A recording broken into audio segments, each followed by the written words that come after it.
Pag mo pa isipin dyan, ginawa ko na.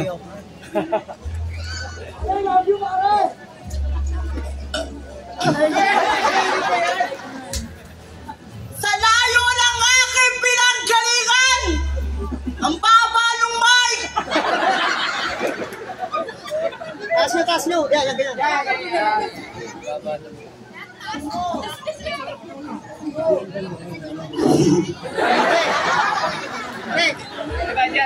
Ano yung ganun yun, oh? Hindi ka lang. Pangit man ako sa inyong paningin! Mongoloid naman yung nauna sa akin! Wala ka pa man ding ginagawa? Puro issue ka na? Sandamakmak ang mga taong chismosa? Saan pa ba? Mananaro! Akinan nyo, proud pa kayo? Okay lang po kayo dyan. Gantuwa ka, tagago. Yung isinilang ako sa mundo, binigyan niya ako ng mapungay na mata. Wow! Matangos na ilong. At kissable na mga labi. Yung nagsama-sama, nag-away-away sila. Kaya ganito naging resulta. Mukhang terorista. By the way, my name is Cheryl Nolasco. Oo, ako ang kapitana nyo. Sa sobrang pagmamahal ko sa barangay na to, pati contest na to, sinalihan ko. Pag ako natalo dito, tumba hurado. And yes, I am taking a Bachelor of Science, Business Administration. Major in TGP, the generic pharmacy. At ngayong gabi, I am proud and humble dahil isa po ako sa Miss Gay Pangkalawakan na nag-viral sa TikTok na umabot lamang po ng 20 million views. One of the legendary contestera ng Miss Gay Pangkalawakan way back 2013.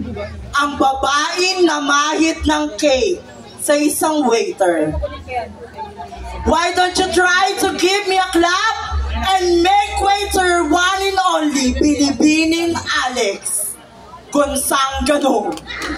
Alex Gonzangano na nagsasabing, pag ako ang naging presidente, ipapatahi ko lahat ng pepe ng babae para patas ang laban, puwet ang labanan. At kayong mga kababaihan, sagabal kayo sa aming kabaklaan.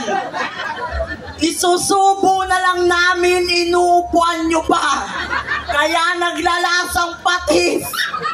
Huwag nyong antayin na upuan namin tsaka nyo kainin. Nang matikman nyo ang pait ng aming mga pumit.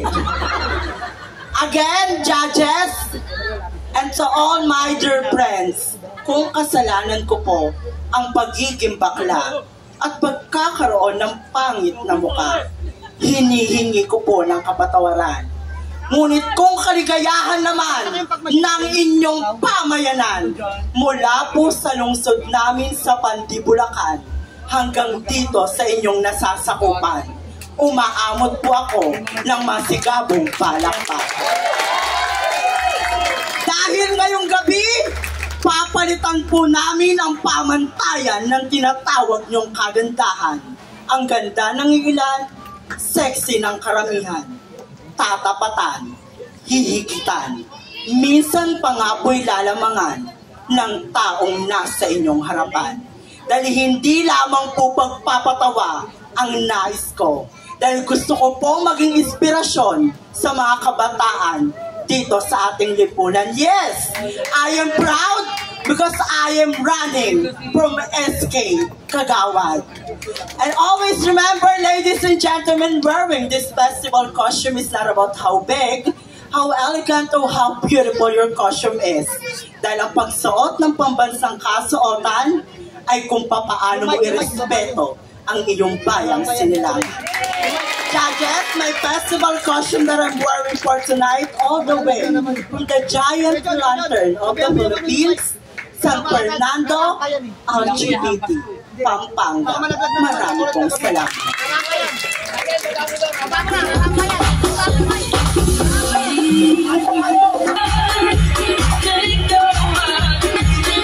Maraming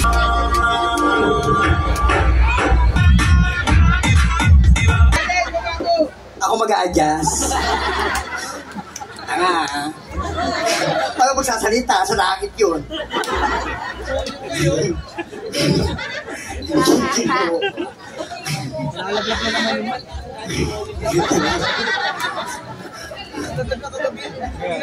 What is beauty if your pussy is dirty?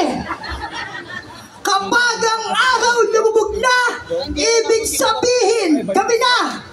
Pero kapag ang piski mo, candidate number 2, lumubog pa, bakla, shabu pa. Candidate number 2, kung feeling mo, maganda ka, pakyo ka. You're not feeling well. Sa candidate number 1, sabi mo, may jowa ka, magjojowa ka na lang, kamukha mo pa. By the way, my name is Aljen Minaj Harris, beach girl. Masarap itanong mo pa? 21 All-Star, graduated from FEU. Para lang elementarya ng ulong gabo. At ako po, ang baklang minsan mong nakita sa kapuso mo, Jessica Soho at Rated K, bilang baklang pangkalawakan na minsan rin pong napanood sa Die Beautiful Movie ni Mr. Paulo Ballesteros. At ako po ang isa sa mapalad na binangsagang Miss January Girl ng Miss Q&A It's Showtime Season 1. At ngayong gabi, ako po ang nag-iisang number 1 hambatera, the one only, the legendary, since 2007 until now, pinipining natin na demonyo lustre. Na demonyo lustre na nagsasabi na dito sa mundo, walang tomboy na maangas kapag suso ang nilamas. At nag-iiwan ng katotohanan ng katagang bakla, pating o charing-charing, anumang pong lait ang itawag sa amin. Amin po ang gabing ito. Dahil mula dulo hanggang dito, tagahanga lamang namin po kayo sapagkat mahirap pong takasan o taguan ang katotohanan. Ang baklang minsang nilait, pinagtawanan sa daan sa pang-umagahan. Ngayong pong gabi naman, inyo naman pong pinagpupuyatan at higit sa lahat, pinapalakpakan. My national costume that wearing for tonight from the famous Ati-Atihan Festival of the Philippines, from Pintados Festival, from the Samar Leyte. Daghang pong salamat. Tama.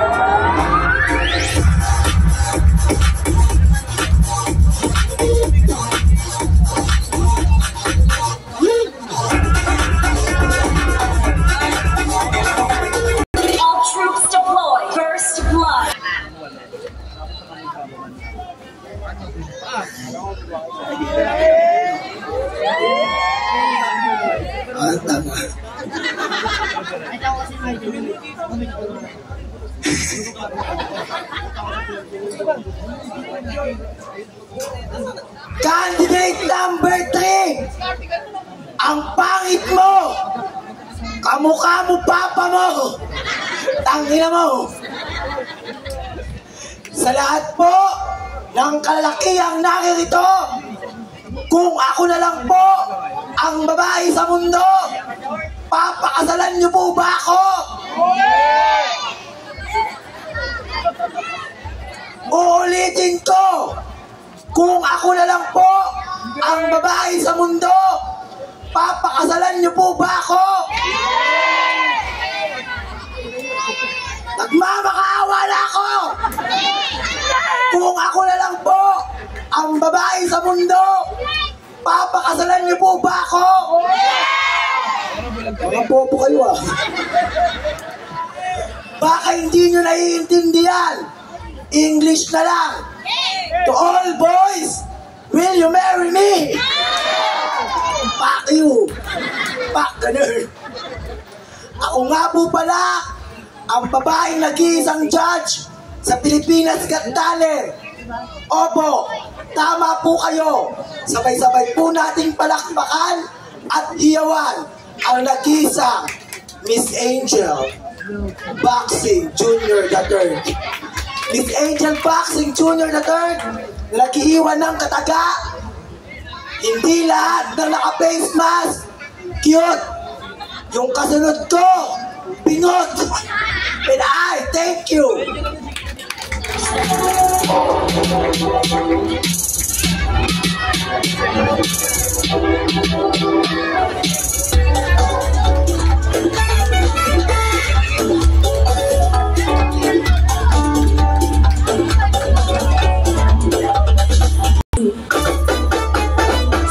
Salamat ang sigaw.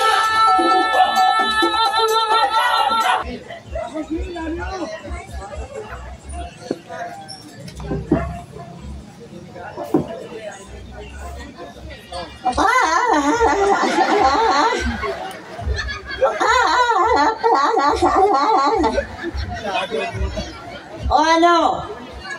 Nagulat ko yun, no? Akala nyo pipi ako, no? Ngongo kaya ako. Ngayong gabi, masasaksiyan nyo na ang bagsik at sinagpis ng pagiging adik. By the way, my name is Miyuki, Kaneki, Anabiki, Sakuraki, Tamaguchi, Adukan, Agati. All the way from the land of USA, United Squatters Area. Hindi naman po ako mag-anood sa Miss Q&A ng It Showtime at sa Soccer Sirena ng It Bulaga. Mapapanood nyo naman po ako sa Channel 23, Animal Planet.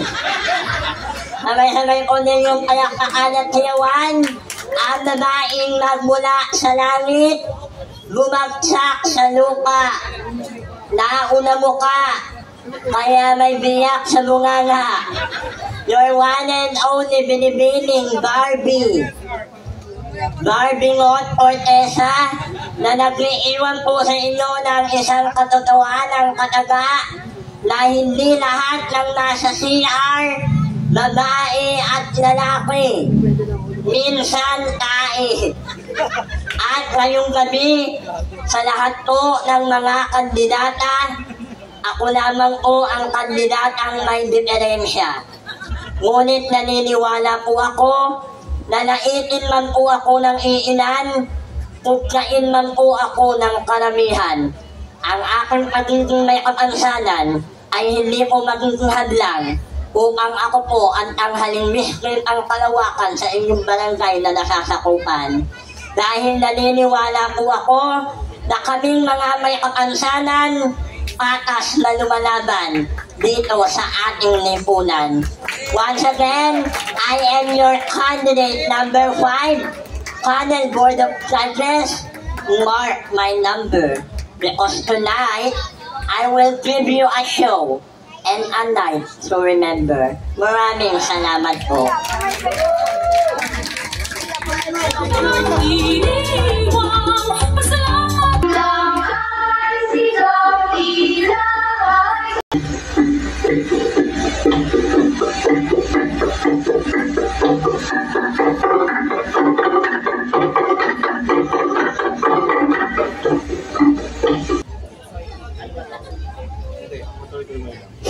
po ako komedyante, lalong-lalo nang hindi po ako magpapatawa.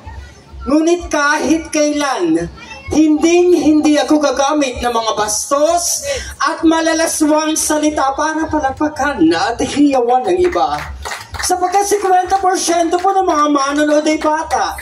Anumang sabihin naming matatanda, kahit mali, magiging tama sa puso't isipan ng bawat bata.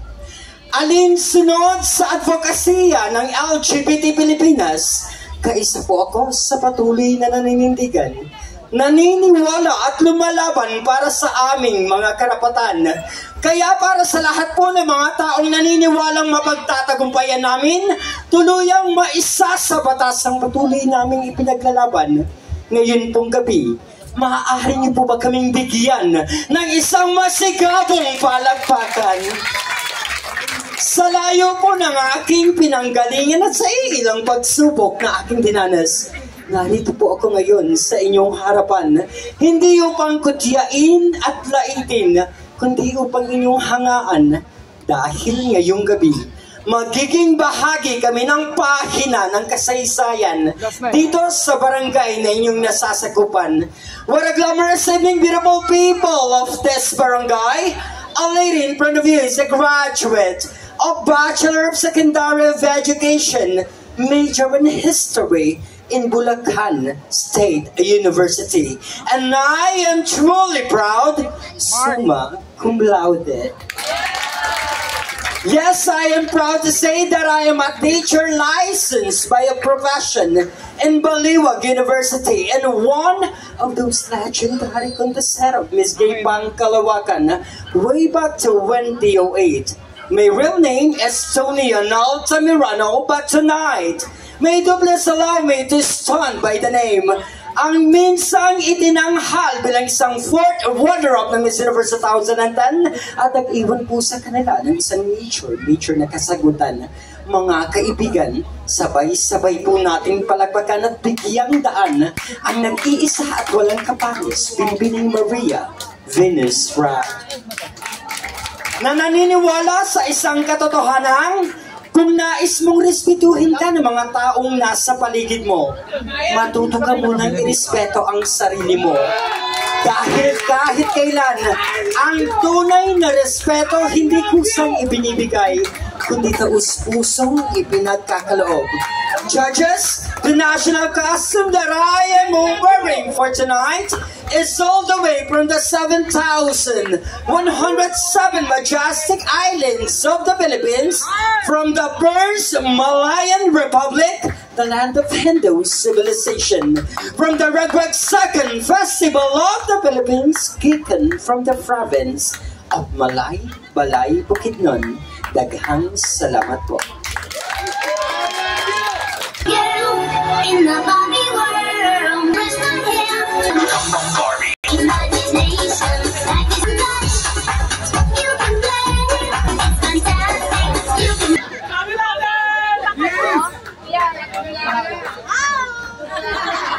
Ay, sa masaw. Dalawa na. Parang tanga. Sandali! Nag-iiyak ko AI. Thank you for the rose. Thank you for the rose.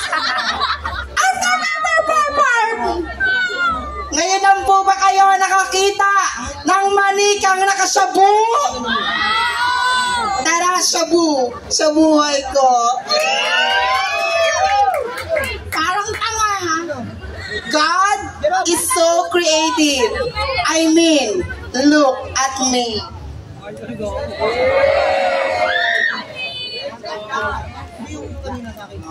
By the way, my name is Almira de Asis.